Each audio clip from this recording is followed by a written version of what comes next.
Hello दोस्तों, मैं हूं आपका दोस्त एडवोकेट शिवेंद्र प्रताप सिंह। आज हम बात करेंगे कि अगर किसी भी व्यक्ति या महिला द्वारा आपके खिलाफ कोई भी मुकदमा लिखाने की या फर्जी एफआईआर दर्ज कराने की कोई भी धमकी दी जाती है तो आपको उससे पहले क्या करना होगा ताकि आपकी भी सुनवाई उसी के साथ में की जानी चाहिए। तो चलिए बात कर लेते हैं कि अगर कोई भी महिला, सबसे पहले महिलाओं की कंडीशन में बताता हूं कि अगर कोई भी महिला या लड़की आपके खिलाफ एफआईआर की धमकी देती है या फर्जी झूठी एफआईआर कराने की धमकी देती है, और बाद में होता क्या है कि अगर वो धमकी दी और उसके बाद एप्लीकेशन दे देती है, तो अगर हीनियस क्राइम में है या संगीन धाराओं में है अगर वो एफआईआर, तो समझिए आपको जेल भी हो सकती है। जैसे कि अक्सर ये 100% मान के चलिए कि हमारे पास मैक्सिमम ये फोन आता है कि भाई महिला ने हमसे ये फोन पर धमकी दिया और ये डराया धमकाया कि तुम्हारे खिलाफ फर्जी या झूठा 376 का मुकदमा कर दूंगी, तुम्हें जेल भेज दूंगी, नहीं तो इतना पैसा हमको दे दो। तो कहने का ये मतलब है इसकी एफआईआर कहां तक सही मानी जाएगी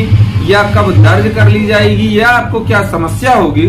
तो सबसे पहले तो आप ये समझ लीजिए कि अगर किसी भी महिला द्वारा, अब वो चाहे फर्जी हो या झूठी हो या नहीं झूठी हो, इसका निर्णय तो कोर्ट करेगा, लेकिन अगर आपके खिलाफ 376 की एफआईआर हो गई तो आपको आने वाले समय में तमाम दिक्कतों का सामना करना पड़ेगा, क्योंकि 376 की जब एफआईआर दर्ज हो जाएगी तो आप ऐसे थाने भी नहीं जा सकते, क्योंकि थाने जाने का मतलब आपको गिरफ्तार करके जेल भेज देगी पुलिस। भाई 376 में आप अपना बयान रिकॉर्ड कराने नहीं जाओगे, आप वहां पे पंचायत करने नहीं जाओगे, समझौता करने नहीं जाओगे। दूसरी चीज ये, अगर आपके खिलाफ सिर्फ धमकी दी जा रही है, एफआईआर नहीं दर्ज कराई गई है अभी फिलहाल, और अगर आपको लगता है कि आपके खिलाफ 376 की एफआईआर, झूठी एफआईआर दर्ज करा दी जाएगी, तो उससे पहले आपको क्या करना चाहिए, अगर कोई विवाद है तो उस विवाद को भी एक एप्लीकेशन बनाना होगा और उस विवाद को रखना होगा कि साहब हमारा इनका ये विवाद है और इन विवाद के कारणों से या इन विवाद के चक्कर में हमें अब झूठे केस में ये 376 में फंसाना चाह रहे हैं, जबकि रियल में विवाद ये है। अगर दो पक्षों में विवाद है तो, अब विवाद नहीं है, प्रेमी प्रेमिका वाला मामला है या और कोई बात है, तो अगर कोई महिला 376 का मुकदमा आप पे लगाना चाहे तो उससे पहले आप भी पुलिस के पास एक एप्लीकेशन दे दीजिए या वरिष्ठ अधिकारियों को एक एप्लीकेशन दे दीजिए। उस एप्लीकेशन में क्या लिखना होगा डिटेल से हम बता देंगे आपको, लेकिन अब जब वो एप्लीकेशन आप देंगे तो उसमें आपको सच्चाई बतानी होगी कि साहब ये इल्जाम हमारे ऊपर लगाने वाली है इस तरह से फर्जी इल्जाम, जबकि सच्चाई ये है आप अपनी दोस्ती यारी प्रेम भाव जो भी रहा हो आगे उसे आप उस एप्लीकेशन में बताइए,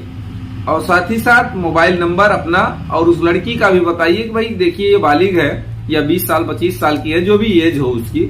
और हमारा इसका ये संबंध है, प्रेम संबंध था, अब हमारी इसकी किसी भी बात को जो भी आप मेंशन करना चाहें अगर आपके पास है कारण, तो भाई इसमें और हमारे में अलगाव हो गया है, अलग अलग हो गए हैं, तो अब ये फर्जी केस हम पे लगाना चाह रही है। कई लोगों का तो ऐसा भी है कि कई लोगों से संबंध भी है, कहने का ये मतलब कई लोगों से प्रेम उनका दोस्ती चल रही है और एक को फंसाने के चक्कर में है। तो पुलिस क्या करेगी, वो उस महिला के या उस लड़की के नंबर का सीडीआर निकाल लेगी, तो खुद पता चल जाएगा कि वो लड़की कहाँ कहाँ इंगेज है, किससे ज्यादा बात करती है, अब आपसे कितना समय पहले से संबंध था या नहीं था। आप पता चला 6 महीने पहले आपका उसका कुछ भी था, प्रेम दोस्ती कुछ भी था या मिलना जुलना, मैं गलत ही नहीं कह रहा हूँ कि आपका उसका कोई संबंध ही रहा हो, फिजिकल ही रहे हो, इसका कोई भी मतलब मेरा नहीं है। किसी भी तरह का संबंध मतलब बातचीत का भी संबंध होता है। तो अगर आपका 3 महीने 4 महीने से उससे कोई बात नहीं हुई है, कोई नहीं मिलना जुलना हुआ है, तो समझिए कि आपके खिलाफ ये कोशिश रहेगी। ये समझिए कि अगर आपका एप्लीकेशन है उसका भी एप्लीकेशन है, तो दोनों को बुलवाया जाएगा, बात को देखा जाएगा, इन्वेस्टिगेट करेगी पुलिस, उसके बाद ही एफआईआर दर्ज होगी। अगर आप एप्लीकेशन नहीं देते हैं तो डायरेक्ट एप्लीकेशन जो महिला की पड़ी उसको दर्ज करके FIR दर्ज करके आपको जेल भेज दिया जाएगा। तो कहने का मतलब पहले आप भी एप्लीकेशन दे सकते हैं। अपने बचाव को करते हुए, अपना बचाव करते हुए आप अपना भी पक्ष रख सकते हैं। लेकिन अगर FIR के बाद अगर आप अपना पक्ष रखते हैं तो दुनिया जानती है, सब सोचेंगे, कहेंगे, अफसर भी कहेंगे, पुलिस भी कहेगी कि भाई ये तो अपने बचाव में कह रहा है, अभी तक तो तुम्हें अगर तकलीफ थी तो अभी तक तो नहीं आए। ज्यादातर लोग रिश्तेदार एक दूसरे के टच में रहते हैं, एक रिश्तेदार दूसरे रिश्तेदार पे बलात्कार का केस लगा रहा है, ऐसा भी हो रहा है। भाभी जो है लगा दे रही बलात्कार का केस,